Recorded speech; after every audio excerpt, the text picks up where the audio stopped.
Hey friends, welcome to episode number 23 of Wally's 3x3. I asked 3 questions and I have 3 bullet point takeaways, all with the goal of building value and a sense of community by connecting people to people and not just people to brands. I'm Wally, Remax Advantage Plus real estate agent, and I'm here at the city of Minneapolis with longtime crime prevention analyst for the city of Minneapolis, Krueger.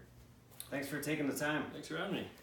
So, first of all, congrats on all your success with the National Night Out. I know it was the number one participated National Night Out per capita in the entire country in cities with a population over 300,000. So kudos to you and the progress in that program. So a lot of people are familiar with the National Night Out, but let's have you elaborate a little bit more on kind of the history of it, where it's at now, and maybe where it's going, and the impact that it's had on the communities. So sure. National Night Out was started in the mid-1980s by a fellow in Pennsylvania named Mpls, who realized that the community really was fairly disconnected with their police department and with each other. And he saw success when neighbors just got to know each other, met directly with the precinct, let their hair down and talked about issues, identified problems that they could both work on together as partners. And he came up with the idea that once a year at least, a block should have a national night out against crime. Mm-hmm. And it became this touchstone event for police departments around the country where they celebrate police community partnerships. And Minneapolis has been number one in the nation probably 2 out of every 3 or 4 years since starting, ranked by the National Association of Town Watch, which Matt Peskin had started. And it's not just us. We promote it, of course, and believe in it, but the citizens of Minneapolis realize the value in getting to know each other. They feel a lot safer. Big study of the city of Chicago where they found if neighbors got to know each other, they felt safer in their neighborhoods. Mm-hmm. They knew that they had resources to go to. They could lean on each other for support. So we've been doing it every year. Hopefully I'll do it for the rest of my career. And besides, it's a lot of fun. I mean, you get to know neighbors that maybe you haven't seen for years, and they've been on your block for years. And once you get to know them, you just feel a lot more comfortable. Yeah, I hosted my first one this year, and there was 35, 40 people that showed up, and it's kind of a gentrified neighborhood where there's owners, but then there's also a lot of tenants as well. Great event. So congrats again on that. So you touched on it a little bit, but as far as being affiliated with the City of Minneapolis Police Department for the last 24 years, talk to the audience a little bit about how the residents in the City of Minneapolis and other cities throughout the metro area can better connect with law enforcement, because obviously it's been kind of an up and down relationship, a lot of stuff from the media and that sort of stuff. How do residents connect with the local law enforcement? Sure. What we like to say is your first point of contact with the department can be your crime prevention specialist. We have 16 throughout the city that are assigned anywhere from 3 or 4 neighborhoods to 15 neighborhoods. They cover the area and do problem solving with block clubs, with neighborhood associations and so forth. They're going to know too, maybe your problem isn't directly crime related. They'll know, hey, here's the person in zoning or in public works that you need to talk to and send you to them.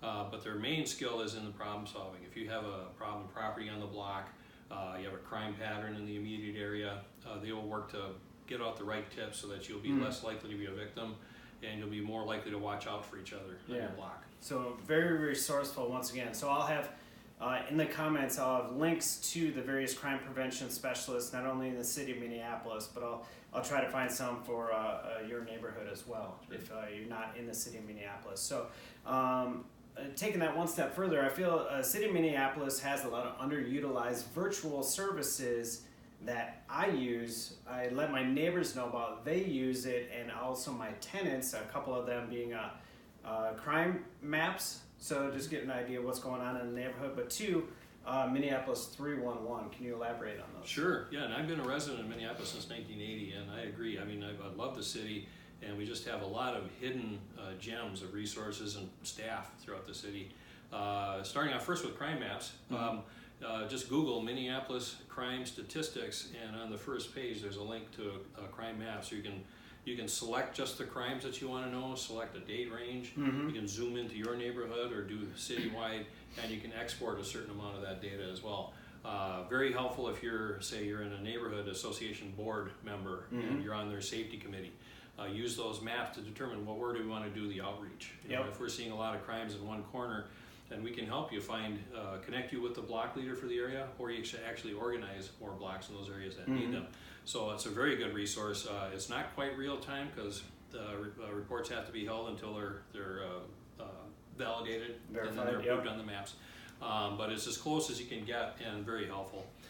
311, another one. In 2006, the city decided to establish an alternative to 911 as a kind of a catch-all. They found a lot of cities before Minneapolis found that people were calling 911 for stuff where they didn't need a squad to respond, or a fire truck or an ambulance, but maybe it was an ongoing problem or just a problem that another city agency needed to deal with. Sure. So they established 311, and so if you have a pothole on your drive home to and from work or school, what have you, you can report it. Just call it in, or actually online you can report certain things as well.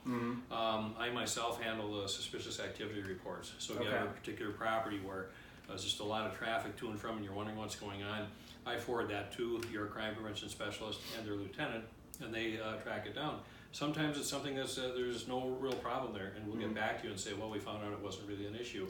But sometimes we'll find that there's something serious going on, like maybe narcotics activity, or it's a party house where the owner can advise the tenants, you know, that's a violation of your lease, so please knock it off. You know, just simple things like that. Fires, right? Yeah. And the CPS ordinarily will call the caller back if they're identified. You can be anonymous. We do like it when you leave a name and number, so we can at least let you know, hey, we have worked on it, and here's the resolution. Or get back to you with the right resource within the city to deal with it. And graffiti as well, right? Graffiti as well, yeah. In fact, you can take a picture and take it with your phone and forward it right to 311. So they'll have it, and it gets logged in the system. And then you can avail yourself of any resources the city might have to help cover it up or prevent it from coming back. And I've had them actually come out and remove graffiti from the sidewalks. So, well, good stuff. A lot of great resources, and that's the goal with Wally's 3x3 is to connect you with people that have a lot of resources to make things a little bit easier. And once again, connect people to people, and that's what you've done such a great job with the National Night Out and Minneapolis 311, the crime maps, and just connecting people to people. So once again, thank you for your time. That's a wrap. Episode number 23 of Wally's 3x3. Cheers, friends. Thanks for watching.